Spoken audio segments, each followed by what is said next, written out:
Hi everyone, welcome to my YouTube channel. Today I'm going to show you how I created this card using Lisa Horton's Year in Bloom Foxgloves for June. I am a little bit behind and I apologize for that.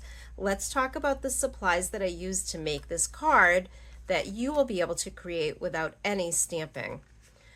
So I have used the embossing folder from this Lisa Horton kit.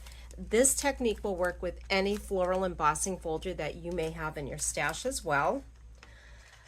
I simply used a piece of white heavy-duty cardstock that I cut down to 4 3/4 by 6 3/4 to fit as the topper for my 5 by 7 folded card that started out at a 7 by 10 folded in half. I'll also be using a palette tray. I have some Cloud9 re-inker in Margarita that I'll be using to paint in my stems along with my watercolor blending brush. And then at the end we'll be adding a little detail to our florals with some juicy pineapple. Juicy pineapple Cloud9 ink and a blending brush. If you don't have any blending brushes in your stash, Tanya at Life's Memories and More has some really great blending brushes that work really well with the Lisa Horton inks. And then our final step will be using some liquid pearls, and I have marigold, but any gold will work. I thought this card was really perfect for a wedding or maybe a christening, and I have a few wedding cards that I need to make coming up, so this is going to be one of my designs. Let's pull this all together and get started.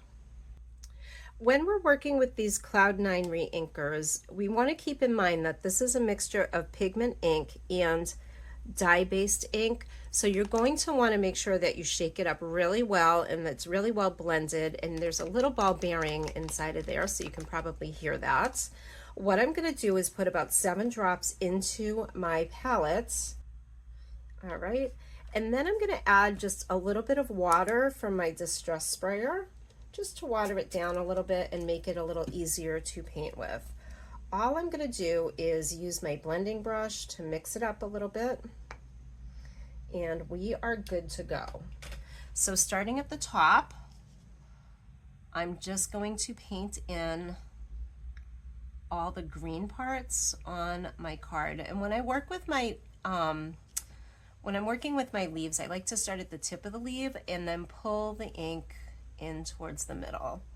So if you find that your ink is starting to separate in the tray, you can just simply mix it back up again with your paintbrush. And this is all I'm doing, is getting a little bit on the tip and pulling it down through my design. Now I'm finding that some of the stems on this folder are pretty thick, and I'm not going to worry about getting the whole stem. I just want to make sure that I have that ink right up near the top. So we'll paint this in, get through all the leaves, and I'm not going to make you sit and watch that. I'm going to fast forward because it takes some time, but this is the fun part of creating, is just really taking your time and taking a break from everything else and focusing on what we're doing. So as soon as I'm done this, we'll come back and we'll put the rest of the card together. All right, as you can see, I have finished painting in all of the stems and leaves on my design. The next thing I'm going to do is use my Juicy Pineapple Cloud9 ink from Lisa Horton and a blending brush, and I want to make sure I don't have too much on my brush, so I'm going to take a little bit off on my silicone mat and just use what's on my brush, and if I need to pick up some more I can come back and do that. And I just want to add a little bit of detail by lightly going over my blossoms, and I can start at the top and work my way down. I don't want to do too much rubbing because I don't want yellow flowers. I just want to highlight some of that 3D embossing detail on my blossoms. Let me pick up just a little bit more. And I find this just makes them stand out a little bit.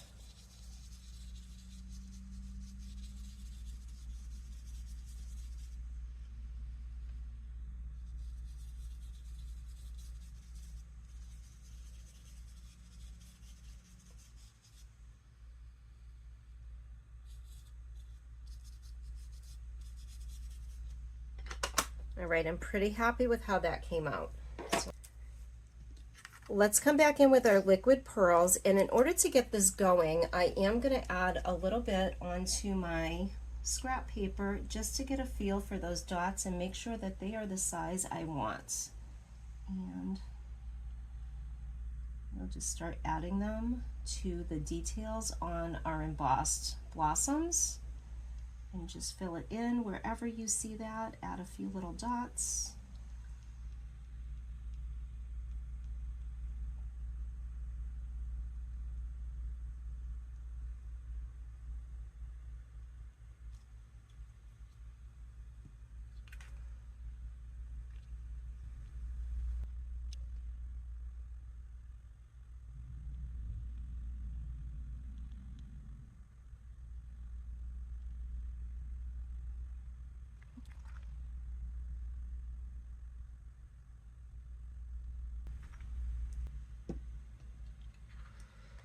And there we have it, a very quick and easy card topper.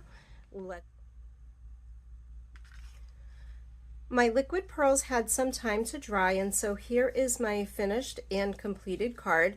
I did add a sentiment to the bottom right corner because I do intend to use this as a card for an upcoming wedding. And I've left this one empty because I can add whatever I'd like to it.